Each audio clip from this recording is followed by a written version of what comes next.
So ayun na nga guys, no? BBM nag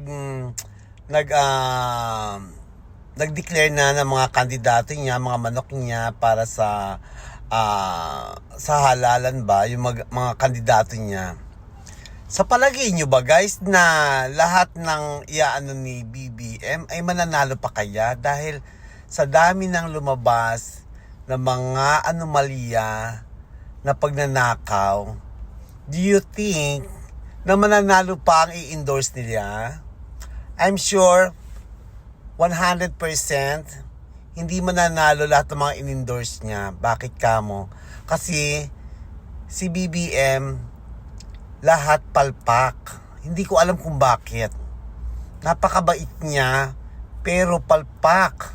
Palpak lahat ng mga sagot niya, palpak. Wala siyang sinunod.